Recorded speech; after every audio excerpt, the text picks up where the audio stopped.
এভাবে একবার ভেজিটেবল রান্না করে খেয়ে দেখেন, স্পেশাল থাই ভেজিটেবল। ভাই বিশ্বাস করেন খুবই লোভনীয় একটা ভেজিটেবল। আমরা দুই শেফে মিলে এই ভেজিটেবলটা রান্না করেছি। কিভাবে করেছি আজ আপনাদের সাথে সবকিছু শেয়ার করব। ভিডিওটা শেষ পর্যন্ত দেখতে থাকেন, তাহলে সম্পূর্ণ রেসিপিটা কিন্তু আপনিও শিখতে পারবেন। ফার্স্ট আমার এখানে গাজর আছে, আর গাজরগুলো একেবারে পাতলা পাতলা করে কেটে নিব। একটু কাটিং করে কাটবো, আপনারাও কাটিং করে কেটে নেবেন, কারণ থাই ভেজিটেবল সবসময় আমরা একটু কাটিং করে কেটে থাকি। এখন দিয়ে দিব ক্যাপসিকাম। ক্যাপসিকাম গুলো কিউব সাইজ করে কেটে নিচ্ছি। এগুলো আপনারা কিউব সাইজ করে কেটে নেবেন খুবই সুন্দর করে, আর অবশ্যই আপনারা একটু অ্যাঙ্গেলে কাটার চেষ্টা করবেন, তাহলে দেখতে খুবই সুন্দর দেখা যাবে। এখন দিয়ে দিলাম পেঁয়াজ। পেঁয়াজটাও আমরা কিউব সাইজ করে কেটে নিব, আর এভাবে করে আপনারাও কেটে নেবেন। আর দুই শেফে মিলিয়ে কিন্তু আজকে এই রেসিপিটা রান্না করব, এবং কি আপনাদেরকেও দেখাবো। আপনারা এখন থেকে বাসায় খুবই সহজে রান্না করতে পারবেন। তারপরে দিয়ে দিলাম টমেটো। টমেটোটাও কিউব সাইজ করে কেটে নিয়েছি। এখন দিব বেবিকর্ন, আর এই বেবিকর্ন গুলো টিনের কৌটাতে কিনতে পাওয়া যায়।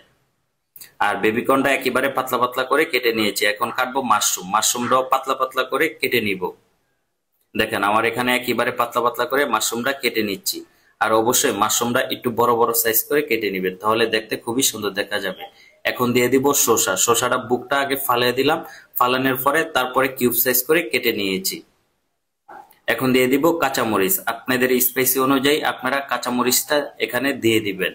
স্পেশাল থাই ভেজিটেবলে আপনারা চাইলে এখানে পাতাকপিটাও দিতে পারেন, তাহলে সবুজ কালারটা খুবই সুন্দর দেখা যাবে। এখানে ভেজিটেবলের জন্য যা যা প্রয়োজন সবগুলো আইটেম একসাথে নিয়ে নিলাম। থাই ভেজিটেবলের জন্য যা যা উপকরণ আমরা এখানে নিয়েছি, এখানে দেখেন জুলিয়ান চিকেন আছে, আপনি বলেন, চিংড়ি মাছ আছে, মাশরুম আছে, গাজর আছে, ক্যাপসিকাম আছে, সুইটকর্ন আছে, শসা আছে, টমেটো আছে, পেঁয়াজ আছে, বেবিকর্ন আছে, কাঁচামরিচ আছে। কাঁচামরিচ। এই সবগুলো ইনগ্রেডিয়েন্টস আপনারা আগে থেকে সুন্দর করে গুছিয়ে নেবেন। সবগুলো আইটেম অবশ্যই আপনারা আগের থেকে খুবই ভালো করে গোছায় নেবেন। এখন একটা কড়াইয়ের ভিতরে ফার্স্ট এখানে ঘি দিয়ে দিলাম, আপনারা চাইলে এখানে বাটার অয়েল দিতে পারেন। তারপর এখানে অল্প একটু সয়াবিন তেল দিয়ে দিলাম। এখন দিয়ে দিলাম রসুন কিমা। রসুনটা হালকা একটু ফ্রাই করে নিব। আপনারাও আগে থেকে রসুনটা হালকা একটু ফ্রাই করে নেবেন। তারপরে দিয়ে দিব জুলিয়ান চিকেন আর হলো চিংড়ি মাছ, এই দোনোটা একসাথে করে এখানে দিয়ে দিব। দেওয়ার পরে কিছুক্ষণের জন্য হালকা একটু ভাজা ভাজা করে নিব। আপনারাও কিছুক্ষণের জন্য হালকা একটু ভাজা ভাজা করে নেবেন। তারপরে দিয়ে দিলাম স্টকের পানি। এখন দিয়ে দিলাম স্টকের পানি। পানিটা দেওয়ার পরে অন্যান্য সবজিটা দিয়ে দিব। ফার্স্টে এখানে গাজর দিয়ে দিব, তারপরে এখানে দিয়ে দিব পেঁয়াজ। পেঁয়াজটা আমি কিন্তু ওই যে কিউব করে কেটে নিয়েছিলাম কিন্তু। তারপরে এখানে দিয়ে দিব শসা। এখন দিয়ে দিব কাঁচামরিচ। আর বাকি অন্যান্য ইনগ্রেডিয়েন্টস গুলো আমি একটু পরে দেওয়ার চেষ্টা করব। এগুলো যখন সিদ্ধ হয়ে যাবে তখন অন্যান্য ইনগ্রেডিয়েন্টস গুলো দিয়ে দিব। এখন দিয়ে দিলাম ওয়েস্টার সস। আমার এখানে প্রায় 1.5 টেবিল চামচের মতো ওয়েস্টার সস দিয়ে দিলাম। 1.5 টেবিল চামচের মতো চিনি দিয়ে দিলাম। এখন দিয়ে দিলাম স্বাদ অনুযায়ী একেবারে অল্প করে লবণ। এখন দিয়ে দিলাম হাফ টেবিল চামচের মতো চিকেন পাউডার। এখন দিয়ে দিলাম 1 টেবিলের 4 ভাগের 1 ভাগ হলো হোয়াইট পেপার দিয়ে দিলাম। হোয়াইট পেপারটা আমরা রেস্টুরেন্টে সাদা গোলমরিচ বলে থাকি। এখন বাকি যে ইনগ্রেডিয়েন্টস গুলো আছে সবগুলো এখানে দিয়ে দিলাম।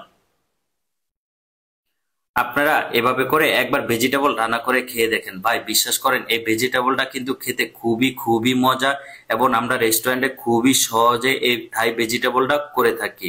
এখন দিয়ে দিলাম কর্নফ্লাওয়ার। কর্নফ্লাওয়ার আপনারা আগে থেকে পানি দিয়ে গুলিয়ে নেবেন। তারপরে এখানে অল্প একটু কর্নফ্লাওয়ার দিয়ে দিলাম। দেওয়ার পরে দেখেন আমার ভেজিটেবলটা একেবারে মাখা মাখা হয়ে গেছে।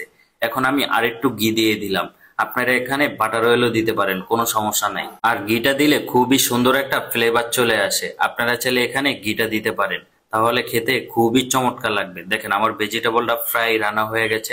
লোভনীয় এই থাই ভেজিটেবলটা আপনারা এখন থেকে বাসায় খুবই ইজিলি রান্না করে খেতে পারেন। শেফ টেবিল 360 ওনার একটা পেজ আছে। আপনারা সবাই যদি নতুন নতুন রেসিপি দেখতে চান তাহলে ওনার পেজে আপনারা সবাই ফলো দিতে পারেন। এমনকি খুবই চমৎকার চমৎকার লোভনীয় রেসিপি গুলো আপনাদেরকে দেখাবে। অবশ্যই আপনারা আমার বন্ধুর পেজটা অবশ্যই ফলো দিতে পারেন, উনি হলো আমার বন্ধু। আর আপনারা যদি চমৎকার চমৎকার রেসিপি দেখতে চান অবশ্যই পেজটা ফলো দিয়ে পাশে থাকতে পারেন, তাহলে এরকম লোভনীয় রেসিপিগুলো আপনিও বাসায় খুবই সহজে রান্না করে খেতে পারেন।